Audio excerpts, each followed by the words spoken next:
Shri Chaitanya Manoviswam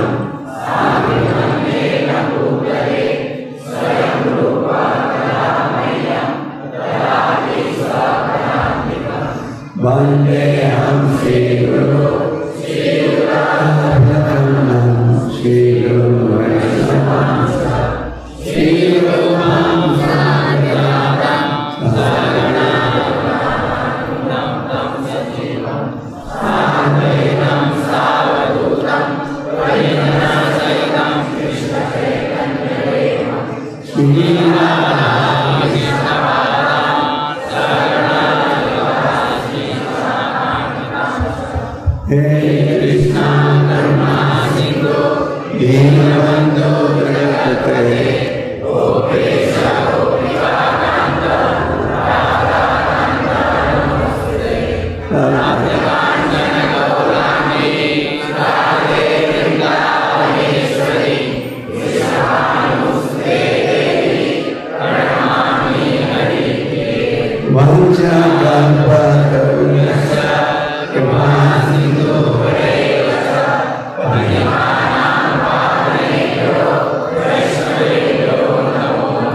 Jai Shri Krishna Chaitanya Prabhu Nityananda Shri Advaita Gadadhara Srivasadi Gauravarga Hare Krishna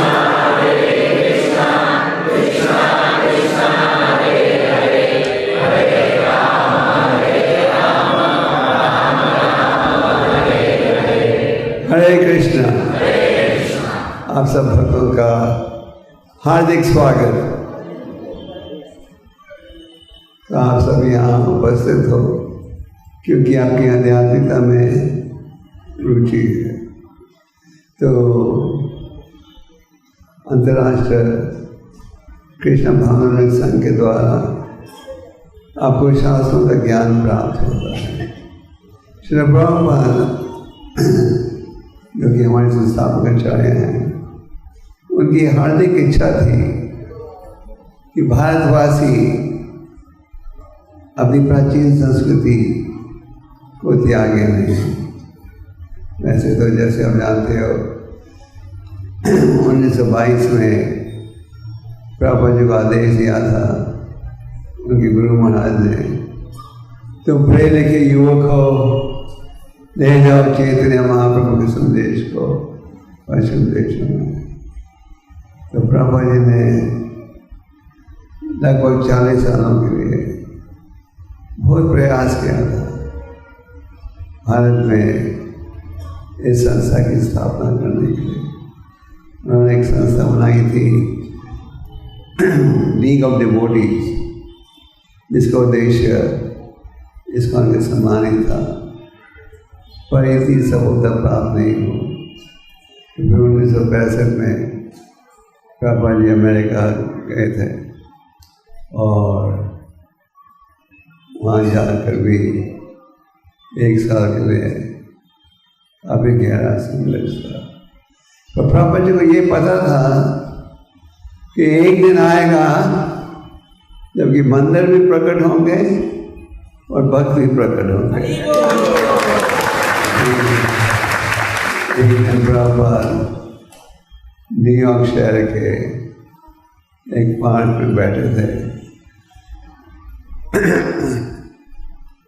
और उनके साथ एक mister Ruben था, वो एक बस कंडक्टर था। भारत में तो हम भेदभाव करते हैं, बस कंडक्टर है तो उसके साथ ही बैठेंगे। तो विदेशों में कोई भेदभाव नहीं रहता, आप चाहे बिल गेट्स हो या ड्राइवर हो। तो प्रभुपाद जी बैठे थे, तो उस व्यक्ति ने प्रभुपाद जी से पूछा, उन्होंने देखा ये स्वामी जी साधु के कपड़ों में हैं, कोई मोंक होएगा। तो उन्होंने पूछा आपका क्या कार्य है? प्रभुपाद ने कहा प्रचार। प्रभुपाद ने कहा भक्त भी हैं हजारों और मंदिर भी हैं, पर थोड़े समय में प्रकट हो गए। प्रभुपाद जी का यही प्रयास था और 1 साल के अधिक परिश्रम के पश्चात उन्होंने न्यूयॉर्क शहर में पहला इस्कॉन का केंद्र खोला था जुलाई 1966 में, और उसके पश्चात तेजी के साथ कई और मंदिर भी खोले। और फिर प्रभुपाद जी लगभग 70-80 मंदिरों की स्थापना के बाद भारत में आए अपने विदेशी शिष्यों के साथ। जब वो विदेशी शिष्यों के साथ भारत लौटे तो एक रूप से आध्यात्मिक क्रांति हो गई थी देश में। पहली बार भारतीयों ने देखा था विदेशी भक्त धोती कुर्ता साड़ी तिलक के साथ, और फिर प्रभुपाद जी के प्रयास से भारत में भी प्रचार बढ़ते गया और आज बढ़ते जा रहा है। तो प्रभुपाद जी की हार्दिक इच्छा थी कि हम इस शिक्षा पर नहीं त्यागें, और इस विषय पर उन्होंने प्रयास किया था कि पाठशाला में भी गीता का संदेश दिया जाए। तो अगर हमें सुख शांति चाहिए तो ये है उपाय। और प्रभुपाद जी ने फिर जो उन दिनों में कम्युनिस्ट देश होते थे, आजकल वो कम्युनिस्ट देश लगभग समाप्त हो गए। तो प्रभुपाद जी गए थे सोवियत यूनियन में, जिसको आप अधिकतर भारतीय लोग रशिया के नाम से जानते हैं। और कल मॉस्को में एक बहुत बड़ा उत्सव मनाया था भक्तों ने, क्योंकि कल था 30th एनिवर्सरी, जबकि इस्कॉन रजिस्टर हुई थी रशिया में।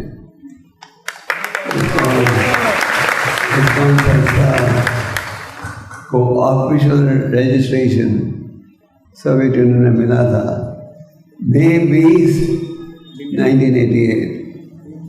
कल उसकी 30th एनिवर्सरी थी, और आपके प्रधानमंत्री मोदी जी और कई और मंत्रियों ने इस शुभ अवसर पर बड़ा प्रभावशाली संदेश भेजा, जो कि कल शाम को बहुत बड़ा उत्सव किया था मॉस्को में, लोगों को पढ़कर सुनाया। तो आज इस्कॉन संस्था के केंद्र हैं विश्व के हर कोने में, और हर कोने में लोग इन ग्रंथों का लाभ उठा रहे हैं। प्रभुपाद जी के गुरु महाराज ने ग्रंथों के प्रकाशन पर भी बल दिया। एक समय 1935 में राधाकुंड में प्रभुपाद जी भक्तिसिद्धांत जी अपने शिष्यों के साथ ब्रजमंडल परिक्रम कर रहे थे। तो प्रभुपाद जी उन्हें मिले राधाकुंड में। वहाँ भक्तिसिद्धांत जी ने कहा कि अगर भगवान तुम्हें सुविधा दें तो ग्रंथों को प्रकाशित करना और वितरण करना। तो प्रभुपाद जी ने इस आदेश को भी बड़ी गंभीरता के साथ स्वीकार किया। विदेश जाने से पहले प्रभुपाद जी ने भागवतम का अनुवाद आरंभ कर दिया था। उस समय प्रभुपाद जी रहते थे राधा दामोदर मंदिर वृंदावन में। 2 छोटे छोटे कमरे थे, अगर आप वहाँ दर्शन के लिए जाओ तो देख सकते हो। और प्रभुपाद जी के पास एक टूटा हुआ टाइपराइटर था, टूटा हुआ, इतना टूटा हुआ कि कोई चोर भी नहीं चुराए।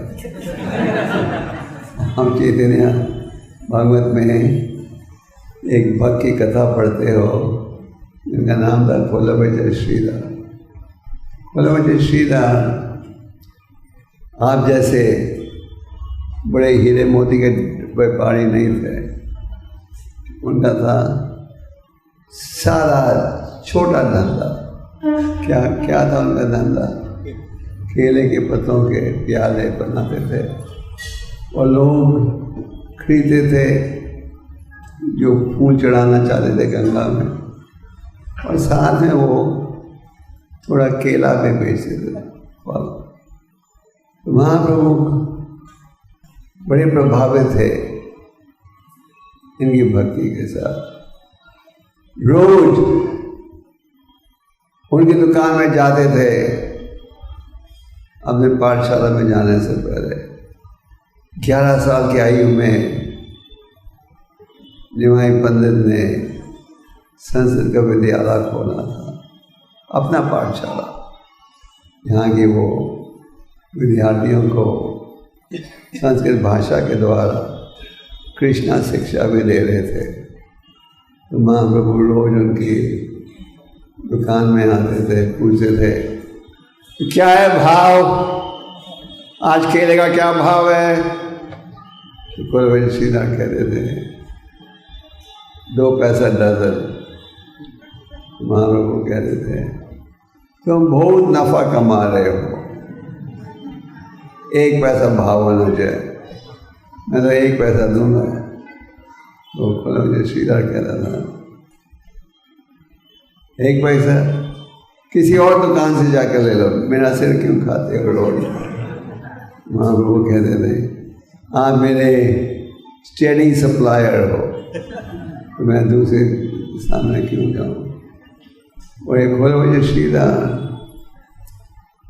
अपनी आधी आमदन 50% खर्चते थे गंगा नदी की सेवा में। वो दिन रात हरे नाम का उच्चारण करते रहते थे और कोई धंधा नहीं था उनके पास। और उनके घर में रहने के लिए उनके पास एक ही कमरा था जिसमें छत भी नहीं थी, और उनके घर में एक ही बर्तन था जिसके विषय में वृंदावन दास ठाकुर कहते हैं वो बर्तन इतना टूटा हुआ था कि कोई चोर भी उसे नहीं चुराए। तो प्रभुपाद के पास में जो टाइपराइटर था इतना पुराना था कि कोई चोर भी नहीं चुराएगा उसे। तो महाप्रभु कहते थे सबको, अपने संकीर्तन आंदोलन आरंभ किया तो कईयों ने उसका विरोध किया। मुसलमानों ने विरोध किया। मुसलमानों ने कहा कि उन दिनों में मुसलमानों का शासन था, प्रजा लगभग हिंदू थी, और शासन मुझे समझ नहीं आता कैसे ये संभव हुआ था। और शासन था मुसलमानों का। तो कई मुसलमानों ने शिकायत की कि अगर हम निमाई के संकीर्तन को नहीं रोकेंगे, क्योंकि उन्होंने अपने संकीर्तन आंदोलन के द्वारा सबको आकर्षित कर दिया था। प्रभुपाद जी ने भी, प्रभुपाद अमेरिका गए, जैसे आप जानते हो, वो गए थे बिल्कुल अकेले 40 रुपये के साथ, एक ढोलकी ले गए थे साथ में। तो प्रभुपाद जी ढोलकी लेकर एक पार्क में जाते थे, इसका नाम क्या था? Tompkins square park. अगर आप कभी टॉमकिंस स्क्वायर पार्क में आ जाओ, वहाँ एक बहुत बड़ा फ्लैग लगा हुआ है, this is the tree under which the founder of the Krishna consciousness movement used to chant. एक यात्रा ले जानी चाहिए आप लोगों की, वो पार्क का दर्शन लेने गए। जाना चाहते हो आप? काशी गोविंदा को बोलेंगे यात्रा, माधवानंद को। ओके, तो पापा ने भी कैसे आकर्षित आनंद किया? ये हरि नाम के द्वारा। पापा अकेला जाके संकीर्तन कर देते। ये संकीर्तन बहुत आवश्यक है, और इसको के हर मंदिर में प्रयास होता है ये संकीर्तन को पढ़ाए। तो जब महाप्रभु ने अपना संकीर्तन आंदोलन आरम्भ किया तो कईयों ने इसका विरोध किया। एक थे मुसलमान, उनमें एक मुसलमान था जो हमेशा काजी के पास जाकर शिकायत करता था, रोको रोको निमाई के संकीर्तन को, नहीं तो सारे मुसलमान हिंदू बन जाएंगे। काजी ने उसे कहा, तुम दिन रात शिकायत करते हो, रोको रोको, मैं जब भी तुम्हें देखता हूँ तुम हरि नाम बोल रहे हो, ये क्या तमाशा है? तो उसने कहा, ये बात सच है, जब से मैंने ये हरि नाम सुना है ये मेरी जीभ से निकलता ही नहीं, बहुत प्रयास कर निकलता ही नहीं। ये होना चाहिए हम सबका उद्देश्य, ये हरि नाम हमारी जीभ से निकले ही नहीं, दिन रात हम करते रहो। तो मुसलमानों के अलावा हिंदू लोगों ने भी विरोध किया, खास करके जो स्मार्ता ब्राह्मण थे, जो कि कमाई करते थे बड़े बड़े यज्ञों के द्वारा, उनकी आमदन घट गई कि हरि नाम यज्ञ के लिए तो आपको किसी पंडित की जरूरत नहीं है। सत्ययुग में कृतय अध्याय तो विष्णु भगवत प्राप्ति का साधन था भगवान का चिंतन, और लोगों की अवधि थी लगभग 1 लाख साल, और 60-70 हजार सालों तक लोग चिंतन करते थे। फिर कौन सा युग आया? ये जो तुम लोग गए त्रेता युग में क्या था साधन? बड़े बड़े यज्ञ जिसमें शुद्ध ब्राह्मणों की आवश्यकता थी। वे जो ब्राह्मण त्रेता युग में अग्नि को पैदा करते थे, आपके सिगरेट लाइटर से नहीं, माचिस से नहीं, मंत्र के उच्चारण से इतनी योग्यता थी। तो लोगों की अवधि 10 गुना कम हो गई थी, 10,000 साल। भगवत प्राप्ति का साधन था बड़े बड़े यज्ञ। और फिर आया कौन सा युग? द्वापर युग, जिसमें लोगों की अवधि और 10 गुना कम हो गई। भगवत प्राप्ति का साधन क्या था? भेंट भगवान का।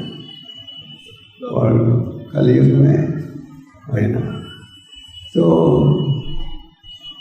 हिंदू जो स्वार्थ ब्राह्मण थे उन्होंने भी विरोध किया, ये हिंदू धर्म को बदल रहा है निमाई, रोको इसे। कई साल, कोई 40-50 साल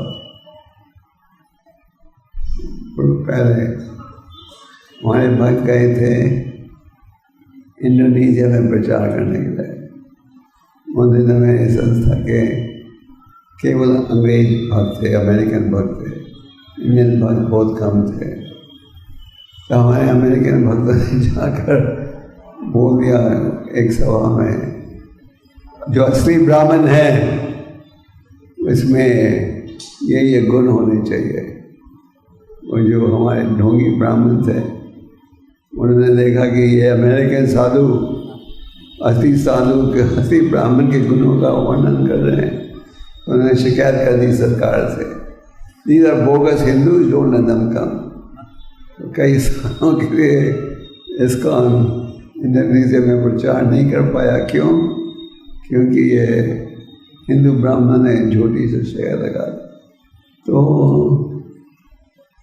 चैतन्य महाप्रभु एक बहुत बड़ा मोर्चा ले गए थे काजी के महल में, और उसके कई घंटे कीर्तन किया।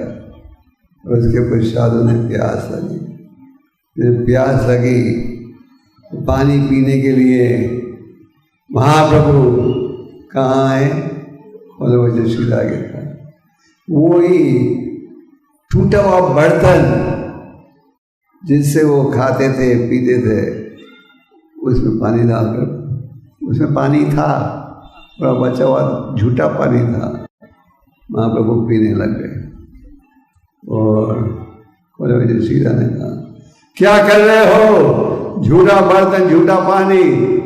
महाप्रभु ने कहा, मैं तो अपने आप को पवित्र बना रहा हूँ। और भगवान अपने भक्तों के प्रति आकर्षित होते हैं उनकी भक्ति भावना देकर, ये देखकर नहीं कौन सी मोटर चला रहा है, कौन सी कंपनी के कपड़े पहन रहा है, देखते हैं कितनी श्रद्धा। तो प्रभुपाद जी के पास एक टूटा हुआ टाइपराइटर था जिससे वो टाइप कर रहे थे भागवतम को। और फिर उन्होंने प्रथम स्कंद को 3 भागों में प्रकाशित किया, जिसके पश्चात हो गए विदेश में। तो प्रभुपाद जी की इच्छा थी कि हम सब गंभीरता से भक्ति को स्वीकार करें। तो चैतन्य महाप्रभु ने भक्ति के विषय में बड़ा गहरा ज्ञान दिया। सनातन गोस्वामी और रूप गोस्वामी को आप इनसे परिचित हो। ये जो आजकल तो गोस्वामी जात बन गई है, खानदानी नाम बन गया है, और गोस्वामी होते हैं बीड़ी सिगरेट वाले भी, पर असल में स्वामी और गोस्वामी का अर्थ है जिसका मन बुद्धि इंद्रियों पर स्पर्श हो। ये असली गोस्वामी थे, नकली नहीं। तो एक समय इन दोनों सेवा कर रहे थे। नवाब हुसैन शाह, जो कि उस समय के सबसे प्रसिद्ध राजा थे, आज से 500 साल पूर्व सबसे धनी स्थान विश्व का पता कौन कौन था? भारत। लोग भारत आते थे ग्रीन कार्ड लेने को। अभी तो ग्रीन कार्ड लेने के लिए अमेरिका जाते हैं ना। उन समय तो ग्रीन कार्ड लेने इंडिया आते थे, मतलब कि धन कमाने इंडिया आते थे। तो रूप और सनातन ने नौकरी त्याग दी, पहले रूपा ने त्यागी, और फिर उनके भाई रूपा गोस्वामी महाप्रभु को मिले थे रामाकेली में, जो आजकल शायद बांग्लादेश में माना जाता है। तो वहाँ उन्होंने कहा था, नमो महावदनाय कृष्ण प्रेम प्रदाय, आप अत्यंत दयालु हो। और उनकी इच्छा थी कि वो नौकरी को त्याग कर महाप्रभु के साथ जुड़ जाए। तो महाप्रभु ने कहा, नहीं, अभी मत करो, जाओ नौकरी करते रहो। और उन्होंने एक उदाहरण दिया जिसका वर्णन प्रभुपाद गीता की भूमिका में करते हैं। महाप्रभु ने कहा, नौकरी करो पर हृदय से मन के द्वारा सदा भगवान का चिंतन करते रहो। और उन्होंने उदाहरण दिया जैसे एक विवाहित स्त्री अगर उसका कोई प्रेमी हो तो बड़ी सावधान से घर में सेवा करेगी, तो मन में सोचती रहेगी प्रेमी के विषय में। महाप्रभु ने कहा नौकरी करो पर मन द्वारा भगवान का चिंतन करते जाओ। और जिसके पश्चात सनातन गोस्वामी ने भी नौकरी त्यागी। असल में सनातन गोस्वामी ने पहले राजा को सूचना दी कि मैं बीमार हूँ और मैं दफ्तर नहीं आ सकता। तो लगभग 1 महीने के लिए वो दफ्तर नहीं गए। राजा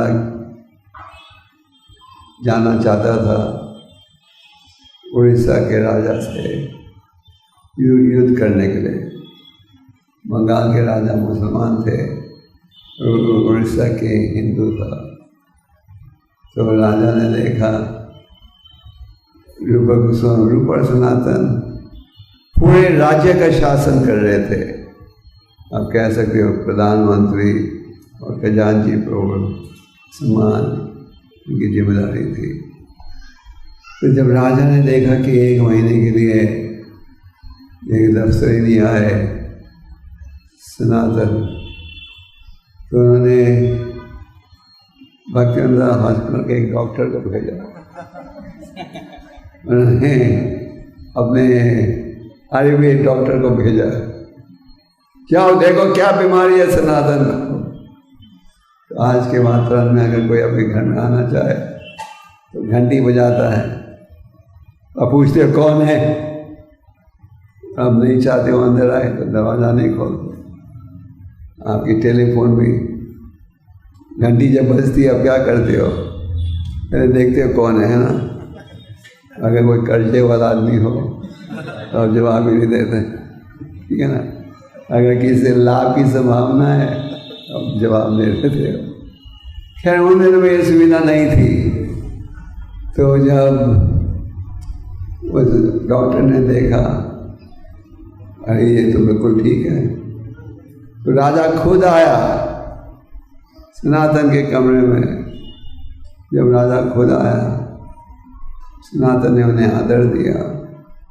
राजा ने कहा तुम कहते तुम बीमार हो, यहाँ 30 ब्राह्मणों के साथ भागवत का ध्यान कर रहे हो, चलो अभी जिम्मेदारी को निभाने के लिए। उन्होंने कहा अब तो मेरी रुचि नहीं है इस कार्य में, कठिन होगा मेरे लिए। तो राजा ने उन्हें क्या किया, जेल में डाल दिया।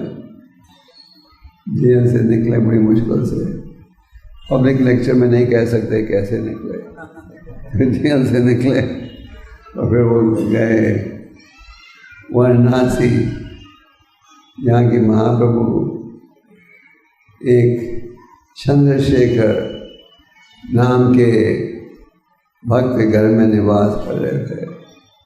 चंद्रशेखर पैदाइशी से नीची जाति का था। तो आप पूछोगे महाप्रभु वो तो ऊंची जाति के थे, वो कैसे नीची जाति के व्यक्ति में घर में रहे। महाप्रभु ने ये भेदभाव नहीं किया किसका जन्म ऊंची जाति में नीची जाति। जो कृष्ण भक्त है वो है ऊंची जाति, जो भगवान का भक्त नहीं है वो है। ये नियम हमें उपयोग करना चाहिए देश में, तो देश का नक्शा ही बदल जाएगा। तो महाप्रभु उसके घर में निवास कर रहे थे और महाप्रभु को पता था कि सनातन पहुंच गया है, उनके घर के बाहर खड़ा है। तो महाप्रभु ने चंद्रशेखर को कहा एक संत बाहर खड़ा है, उसे अंदर ले आओ। तो चंद्रशेखर गए, देखने लगे कहाँ है वो संत। उन्होंने देखा एक व्यक्ति बड़ी लंबी दाढ़ी के साथ फटे हुए कपड़ों के साथ खड़ा है। उन्होंने सोचा ये कोई मौला होगा। उन्होंने कह दिया, वहाँ तो मुझे कोई संत नहीं देखा, तो एक मौला मुझे मिला, देखा बड़ी दाढ़ी वार के। वहाँ उन्होंने कहा वो मौला नहीं, वो तो संत है। जब सनातन अंदर आए, हालांकि उनका पूरा शरीर मिट्टी से भरा हुआ था, क्योंकि वो छुप छुप कर पहाड़ों के पीछे जंगलों से गुजर कर आ रहे थे महाप्रभु को मिलने। क्यों? क्योंकि राजा ने उन्हें जेल में डाला था, बड़ी मुश्किल से वो निकले, तो उन्हें भय था, राजा के सिपाही उन्हें पहचान नहीं रहे।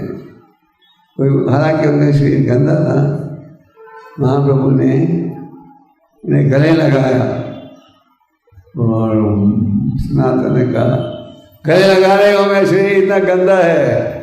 महाप्रभु ने कहा, मैं तो अपने आप को पवित्र बना रहा हूँ, मैं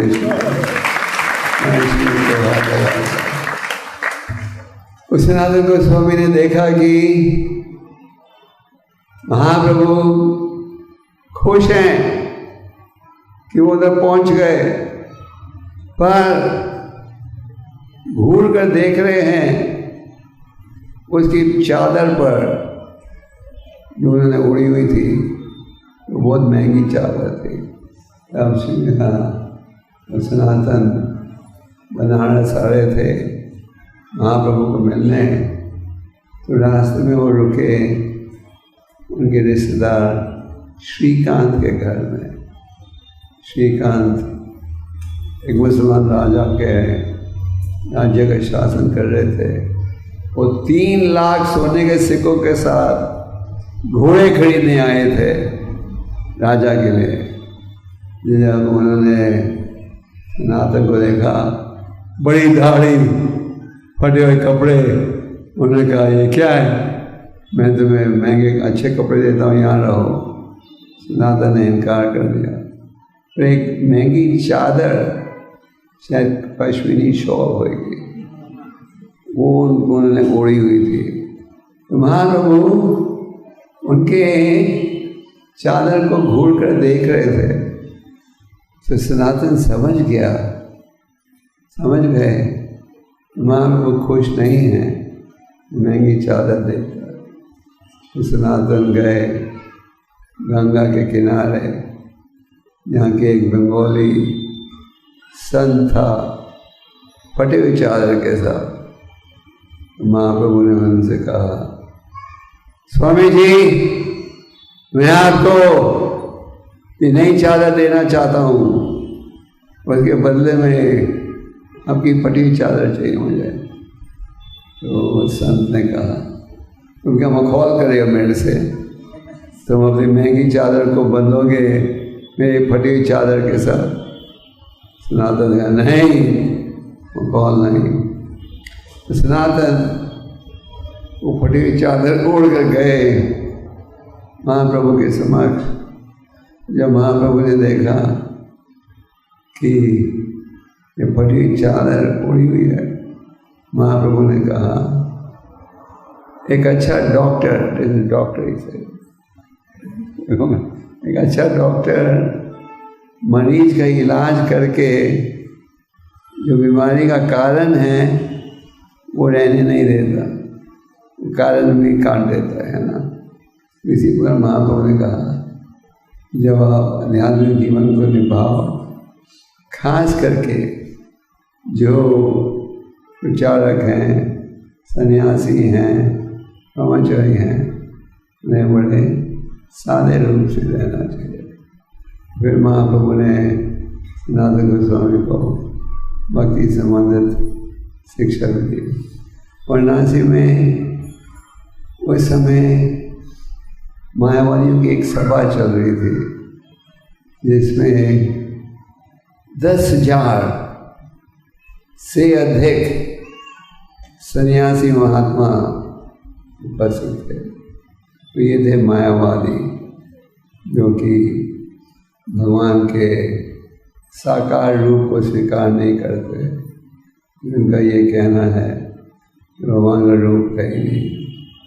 तो ये जो मायावादी सन्यासियों की सभा चल रही थी, तो वहाँ महाप्रभु की निंदा भी हो रही थी। वो इतना बड़ा संस्कृत का विद्वान है, हमारे साथ शास्त्रों का अध्ययन करने के बजाय पागलों जैसे नाच रहा है और गा रहा है। तो महाप्रभु के दो भक्त थे, अपन मिश्रा और चंद्रशेखर, जो बार बार सुन रहे थे ये आलोचना, बड़े दुखी थे कि महाप्रभु की आलोचना हो रही है।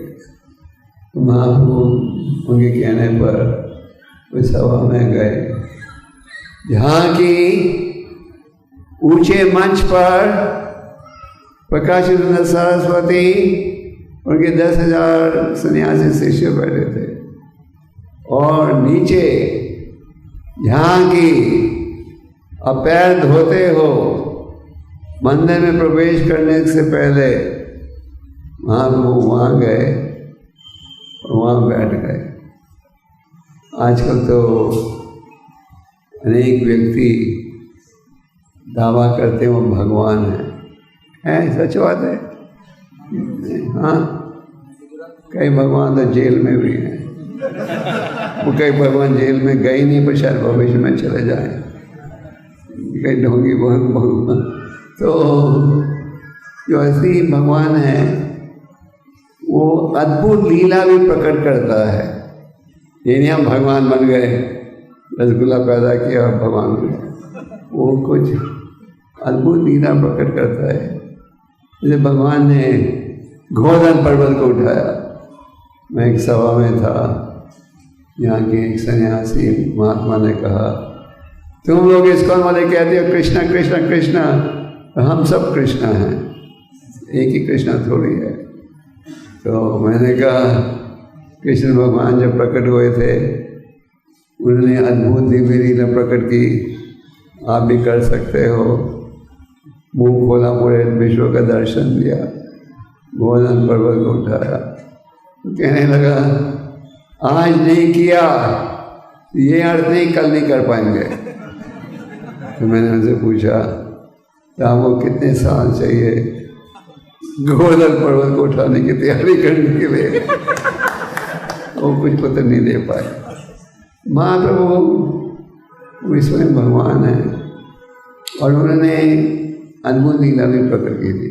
उदाहरण के लिए महाप्रभु बैठे जहाँ की लोग पैरों को धोते हैं, उन्होंने अपने चेहरे से इतना प्रकाश प्रकट किया कि ऐसे लगा कि करोड़ों सूर्यों की रोशनी एक साथ जुड़ गई है। तो जब प्रकाशानंद सरस्वती दूसरे सन्यासी ने देखा, वो ऊंचे मंच पर बैठे थे, महाप्रभु नीचे, जब उन्होंने देखा उनके चेहरे से इतनी रोशनी जैसे कि करोड़ों सूर्यों की रोशनी हो, तो वो समझ गए ये कोई साधारण स्वामी नहीं है। वो उनके हाथ को पकड़कर ऊपर ले आए ऊंचे मंच पर। फिर उन्होंने उनसे प्रश्न पूछा, आप इतने बड़े संस्कृत के विद्वान हो, हमारे साथ बैठकर वेदांत क्यों नहीं पढ़ते? क्या पागलों जैसे नाचते हो गाते हो? महाप्रभु ने कहा, मेरे गुरु ने कहा कि तुम्हारे में ज़्यादा योग्यता नहीं है, तो मूर्ख हो, तुम केवल किसके योग्य हो? हरिनाम के योग्य हो। और इसके विचार के द्वारा 10,500 सन्यासी क्या बन गए? वैष्णव बन गए। फिर वो हरिनाम में गए और नासी में अंदाजा लगाओ 10,000 वैष्णव गए, सबको आकर्षित किया। इसी प्रकार एक समय महाप्रभु की चर्चा हो रही थी बुद्धिस्ट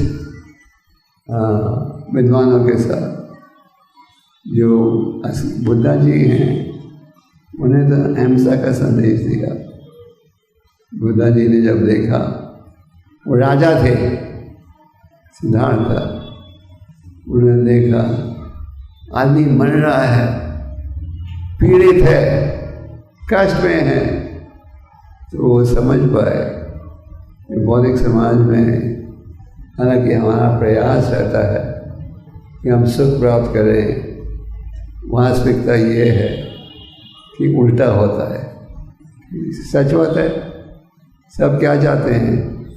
सुख। लाल महाराज कहते हैं, जब मैं देखता हूँ कि किस प्रकार लोग प्रयास कर रहे हैं दुख की स्थिति को सुख की स्थिति में बदलने के लिए, मुझे दुख होता है।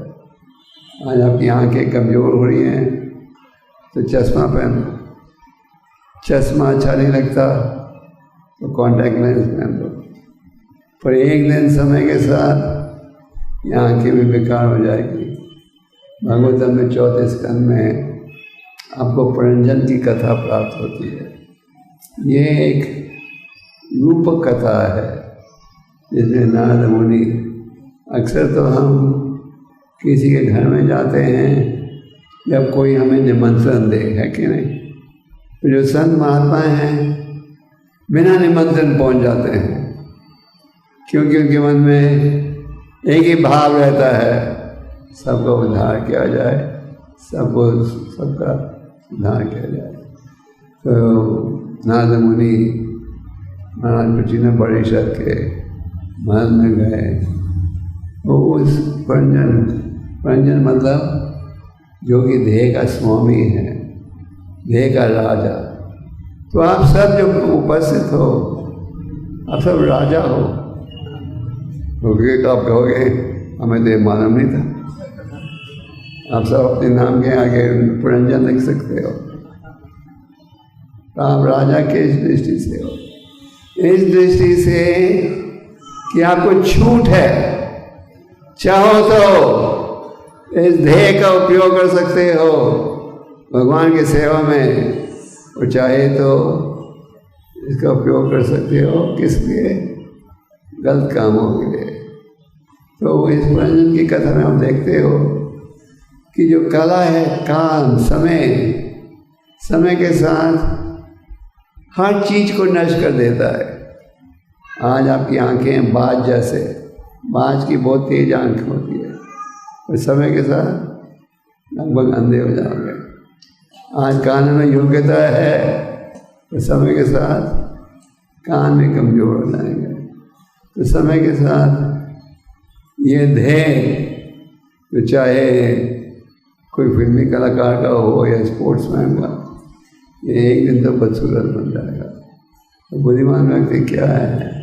वो सोचता है मैं कैसे इन कष्टों से छुटकारा प्राप्त करूँ। ये होना चाहिए हम सबका भाव।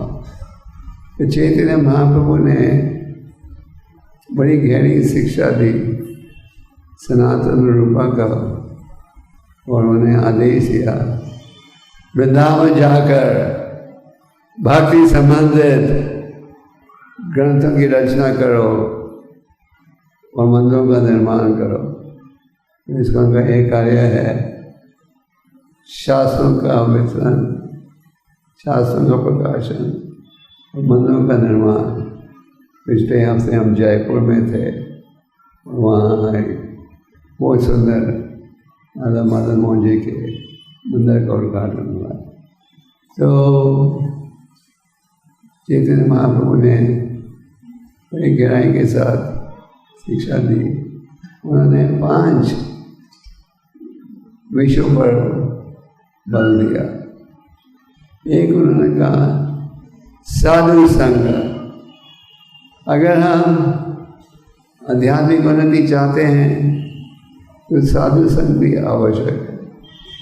अगर आप भक्तों की संगत में रहोगे तो आप सदा ठीक रास्ते पर रहोगे। तो प्रभुपाद जी ने इन केंद्रों को किस लिए बनाया? इस भावना के साथ कि आप लाभ उठाओगे, मंदिर आओगे, उपदेश सुनोगे, अपने जीवन को सुधारोगे। ध्रुव महाराज को अनेक प्रकार के कष्ट सहने पड़े, उन्हें तपस्या उठाई पड़ी गहरी। भगवान का जब उन्हें दर्शन प्राप्त हुआ तो ध्रुव ने कहा, भगवान ने कहा, ध्रुव तुमने इतनी तपस्या उठाई थी, मांगो मेरे से क्या वर चाहिए। हमारे से कोई पूछे क्या वर चाहिए, कहेंगे मर्सिडीज गाड़ी चाहिए, अमेरिका की टिकट चाहिए, है ना। ध्रुव ने कहा कि अगर आप मुझे वर देना चाहते हो तो उत्तम भक्तों की संगत दो, क्योंकि उनकी संगत मिलेगी तो संदेश के द्वारा हम भौतिक सागर के पार जा सकेंगे। हमें सदा प्रयास करना चाहिए कि हमें भक्तों की संगत मिले। इस संगत को आप दो मार्गों से प्राप्त कर सकते हो।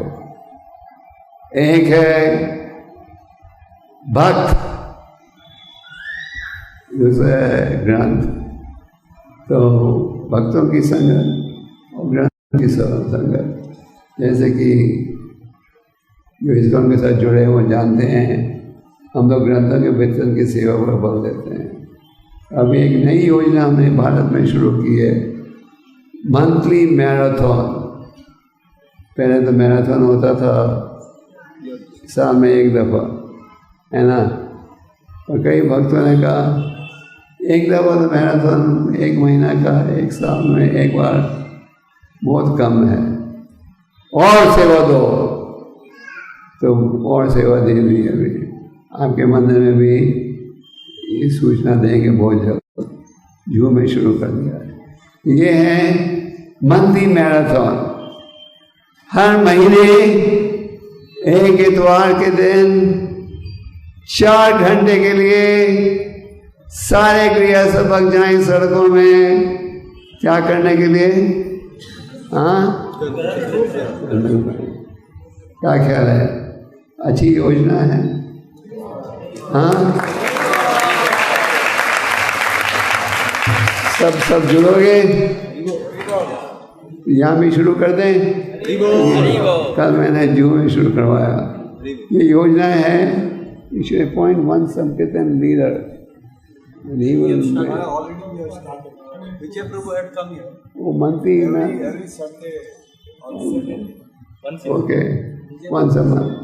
तो इस मंथली मैराथन में कौन कौन जुड़ा है अभी तक?